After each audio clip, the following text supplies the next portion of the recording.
Bismillahirrahmanirrahim. Today we are going to discuss treatment of gastric carcinoma.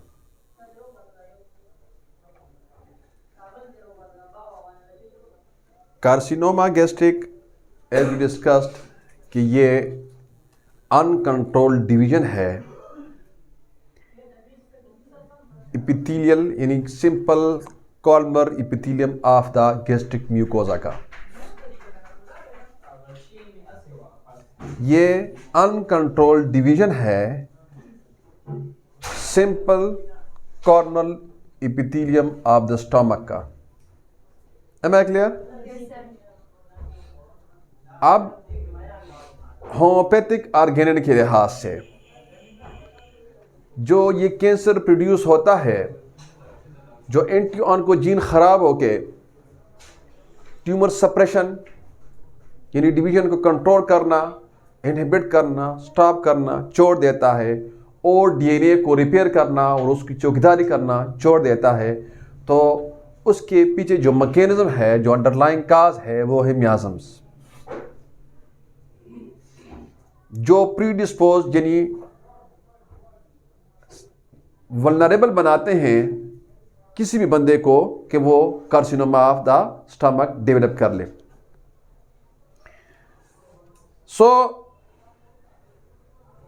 जो मियाज़म्स होते हैं, सूरा, साइकोसिस, कैंसर मियाज़म, ट्यूबरक्लोसिस, ये आपस में मिक्स होते हैं। मिक्स होकर ना ये जीन्स की एंटी ऑन्कोजीन्स की म्यूटेशन कर देते हैं, जिसके नतीजे में कंट्रोल जो होता है, जो डिवीजन का, जो सेल डिवीजन का, जो इपिथेलियल टिश्यू होता है, कॉर्नर इपिथेलियम, जो सेल्स होते हैं गैस्ट्रिक म्यूकोजा के अंदर,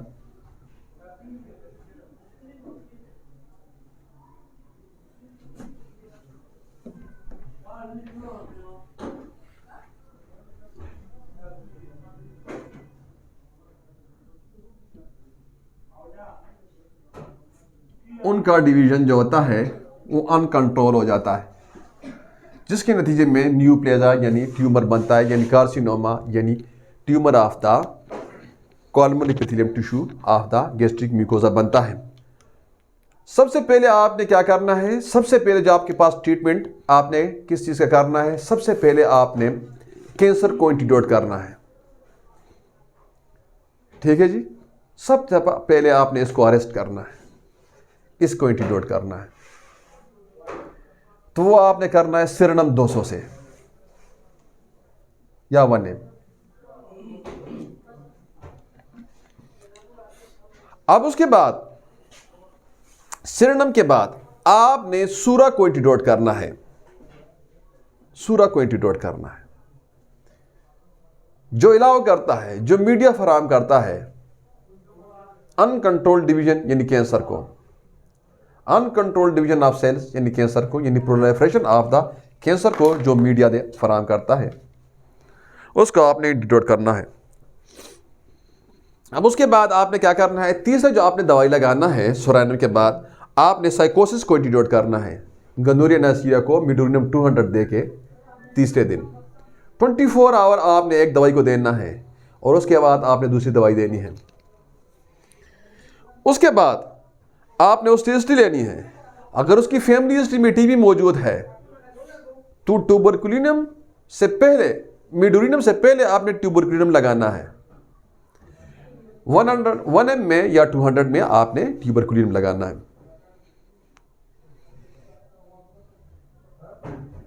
और उसके बाद ना आपने और ऑब्स्ट्रक्शन रिमूव करने हैं। उससे आपने हिस्ट्री लेनी है, फैमिली हिस्ट्री लेनी है और पास्ट पर्सनल हिस्ट्री लेनी है। अगर फैमिली हिस्ट्री में कोई बीमारी पाई जाती है या उसका पर्सनल हिस्ट्री में उसको आपको कोई बीमारी मिलती है, तो आपने उसका नोसोड लगाना है उधर। डॉक्टर ने हम नोसोड से आपने काम लेना है। मतलब वो आपको कहता है कि सर मुझे ना, फॉर एग्जांपल ना, आज से 10 साल पहले मम्स हुआ, तो आपने पेराटोडिनियम लगा के देना है। तो ये आपकी दवाई के लिए ना रास्ता बनाएगा। Am I clear? उसके बाद आपने क्या करना है, एंटीडोट आपने लगाया और नोसोर्स आपने लगाए। ठीक, तो ये आपका रास्ता हो जाता है क्लियर आपकी दवाइयों के लिए। उसके बाद आपने अकॉर्डिंग टू द सिम्टम और अकॉर्डिंग टू द इमोशंस या अकॉर्डिंग टू द कॉज या according to the constitutional, according to the constitution, according to the symptom, according to the cause, according to the pathology, जो आपका experience बनता है आपने उस हिसाब से आगे दवाई लगानी है। मिसाल आपको हिस्ट्री में मिलता है कि स्पाइसेस खाने का बहुत मतलब वो उसका हिस्ट्री मौजूद है स्पाइसेस का, या नॉन स्टेरॉइड इन्फ्लेमेटरी ड्रग्स का हिस्ट्री मौजूद है, मतलब उसको ऑस्टियोआर्थराइटिस है, या मतलब उसको दम आस्थमा है तो वो डेल्टाकार्टिल ले रहा है अरसा दराज से, या कोई भी रोमेटोलॉजी का डिजीज उसको है वो नॉन स्टेरॉइड इन्फ्लेमेटरी ड्रग्स ले रहा है, कोई मेफिनेमिक एसिड या फ्लूबोप्रोफिन, आइबोप्रोफिन या पायरोसिकेम या डिक्लोफिनिक पोटाशियम, डिक्लोफिनिक सोडियम, नेबुराल और फिनेड्रीन, पैरासीटामोल, टेंडोफ्लेक्स पी वगैरह, ट्रामाडोल, इसकी हिस्ट्री मौजूद है तो आपने नक्स से इसको एंटीडोट करना है। आपने देखना है, उसको चेक करना है। अगर उसको एल्युमिनियम की पॉइजनिंग है, ठीक है, आपने जीन्स बाई म्यूटेट, आपने वजह ढूंढनी है कि इसका जीन्स खराब क्यों हो गया है। आप उसका जीन लेट सपोज मैं आपको एक रास्ता देता हूं, अगर तरीके समझाता हूं, बाकी आपने खुद करना है। आपको लेट सपोज वो आपको कहता है कि सर मैं ना ये फैक्ट्री में काम करता था एल्युमिनियम के, तो आपने उसको एल्यूमिना या एल्यूमिन देना है, इससे आपने एंटीडोट करना है उसको, क्योंकि उसकी पॉइजनिंग हो गई है। टोबैको की हिस्ट्री है, टोबैकम,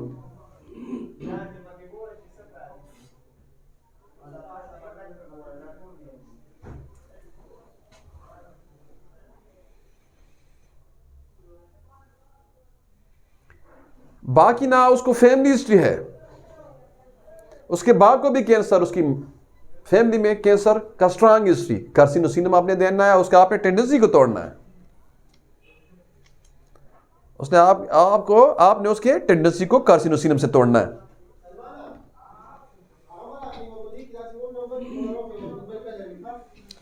मायूस है वो,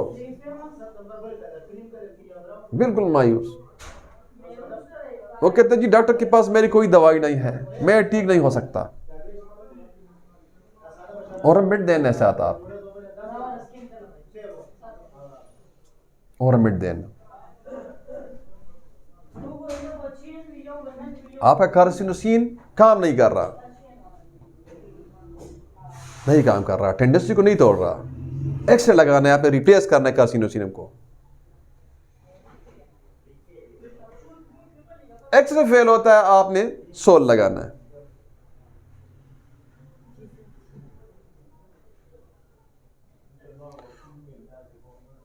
उसके जेनेटिलिया पे मौके हैं तो आपने तुझे देना है। उसके फैमिली में डायबिटीज और ब्लड प्रेशर और दिल की बीमारियां, आपने मिडोरिनियम लगाना है। वो आपको कहते हैं सर मुझे पेन होता है, बर्निंग पेन होता है एज वी डिस्कस्ड, और thirst for small quantity of water, बेचैनी मौजूद है, पेन बर्निंग है, बेचैनी मौजूद है, और thirst for small quantity of water मौजूद है। आप उधर आपने आर्सेनिक का मेलबम देना है, 1:6 देके ना 200 पे आपने आना है ओडी।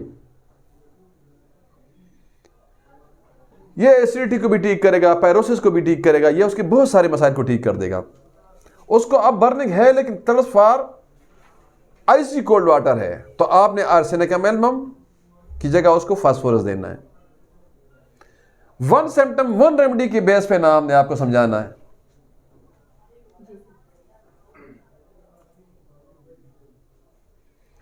पेन उसका रेडिएट करता है, आवारा दर्द है, अटेंशन प्लीज, उसका पेन रेडिएट करता है, आवारा दर्द है। आपने ये बेस लगा के ना अर्जेंटम नाइट्रिकम ना 1:6 देके ना 200 TDS देना उसको। क्लियर?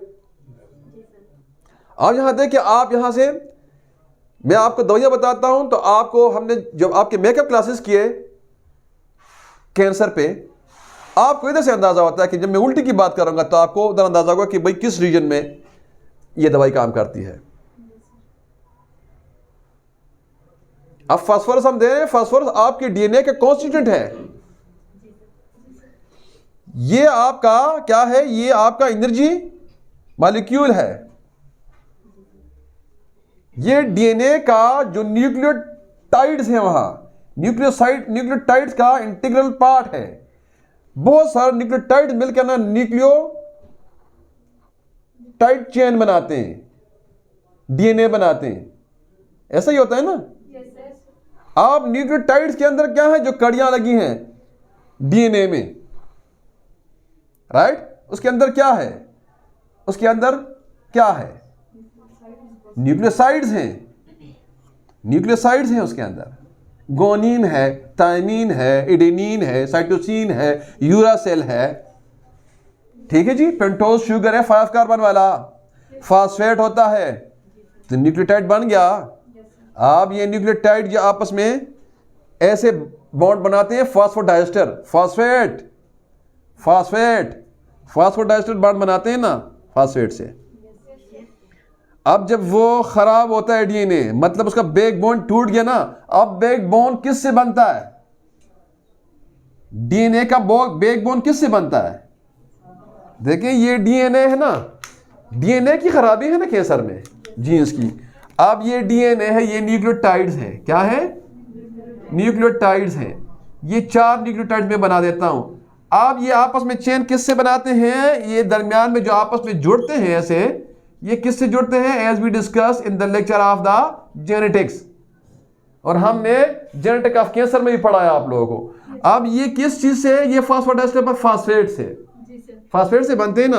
अब जब ये ऐसे टूटते हैं, खराब होते हैं, अब इनको रिपेयर करने वाला जो एंटी ऑन्कोजीन है वो भी खराब हो गया है, तो आपने उधर फास्फोरस ही डालना है ना।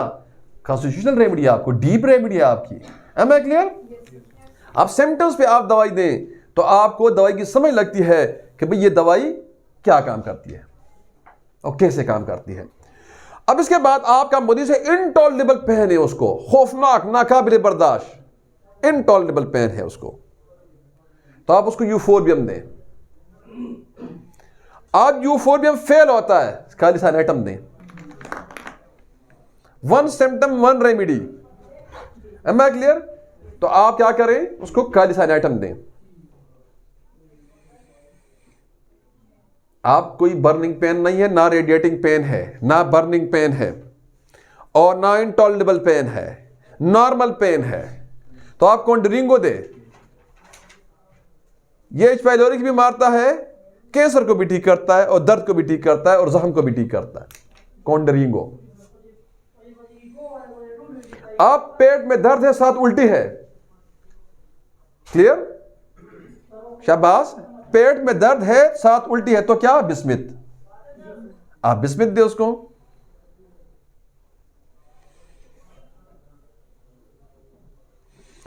उल्टी नहीं रुक रही, कैडमियम सल्फ 1 mg।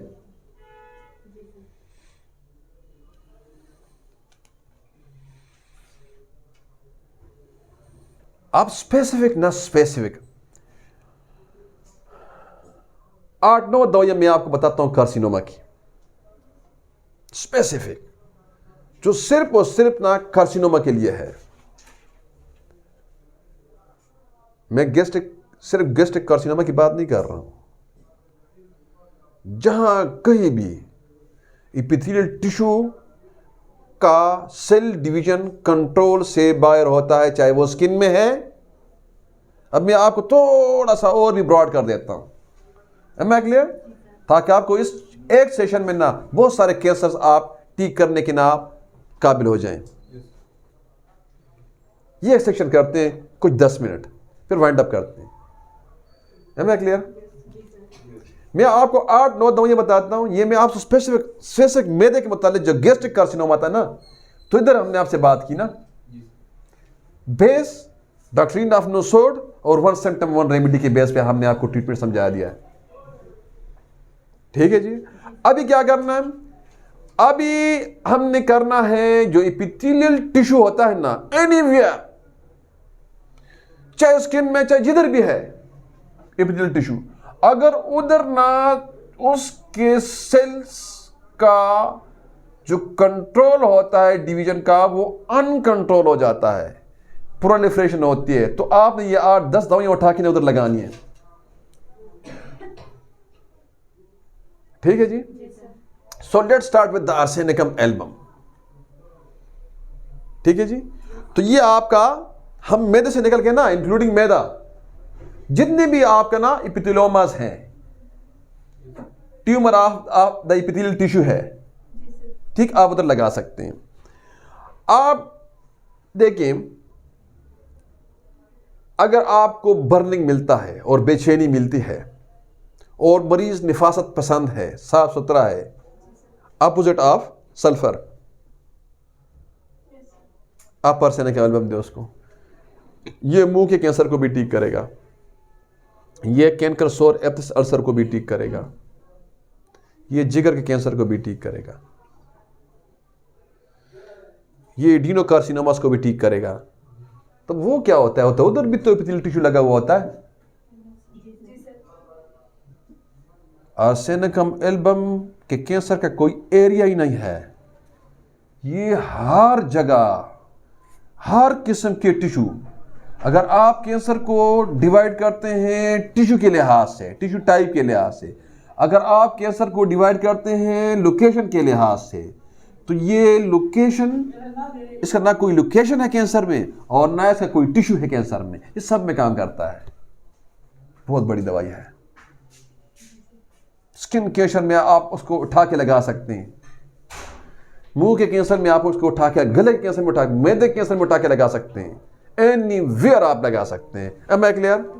ठीक, ये आर्सेनिक एल्बम।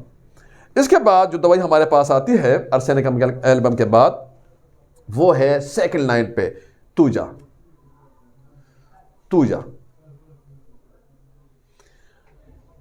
अब ना, अगर उसके जेनिटिलिया पे मोके हैं, ठीक, तो साइकोसिस मियाज्म जो है ये उसका हो जाता है पक्का। आ रही समझ आप लोगों को? और अगर आपका जिसका जो नादर अलामत है वो आपको कहता है मरीज, मैं तो नहीं देखता, अगर कहता है तो और कंफर्म हो जाता है कि जी मैं शीशे का बना हुआ, मुझे कोई हाथ लगाया मैं टूट जाऊंगा। लेकिन ज़रूरी नहीं, मैं साइकोटिक बेस पे दे देता हूँ, अगर जिस पे कोई ग्रोथ वगैरह है तो मैं तूजा दे देता हूँ। तो उधर मैं ऐसे करता हूँ। उधर मेरा जो तरीका होता है ना, मैं एक्सरे 38 डोज, तूजा CM 1 डोज और अमिट CM 1 डोज, तूजा 30 TDS और अमिट 30 TDS में देता हूँ। तो मैं साइकोसिस और सिफिलिस दोनों को कवर कर लेता हूँ। समझ आ रही है आपको? उसको आप उठा के नहीं उस पर में लगा दो, इसको आप उठा के लगा सकते हैं। अगर आप इसके सोल को समझ सकते हैं, इसकी सोल को आप समझते हैं, इसकी जेस्ट को आप समझते हैं, एसेंस को आप समझते हैं, क्रक्स को आप, निटी ग्रिटी को आप समझते हैं ना, तो आप ना इसको उठा के ना कहीं भी लगा सकते हैं। Am I clear? अब इसके बाद जो दवाई है स्पेशली वो जगह में काम करती है, प्रोस्टेट के कैंसर में भी काम करती है। प्रोस्टेट भी तो ग्लैंड है, वो भी एपिथेलियल टिश्यू का बना हुआ है, ठीक है जी। ओवरीज में भी, पॉलीसिस्टिक ओवरीज में, ठीक है जी। कोनियम जो जहर है, किसको पिलाया गया? ये सुकरात को, ठीक है जी। कोनियम। लाइको ट्राइमियाज्मेटिक है, lyco trimiasmatic. Arsenicum iodide,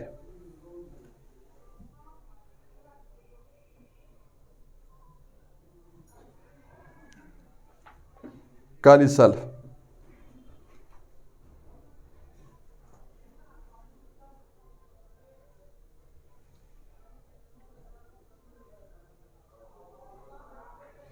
ranunculus sceleratus, एक होता है ना रेनिकुलस बल्ब, वो नहीं, रेनिकुलस सेरिलेटस, ये बात ज़हन में रखनी है।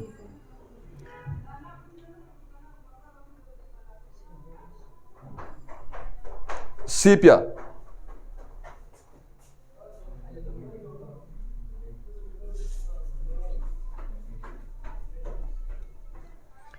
आप जो एपिथेलियल टिश्यू होता है ना, एपिथेलियल टिश्यू आपका उधर अगर स्क्वेमस एपिथेलियम में चिप्टेड सेल्स हैं उधर है तो कॉन्डरिंगो।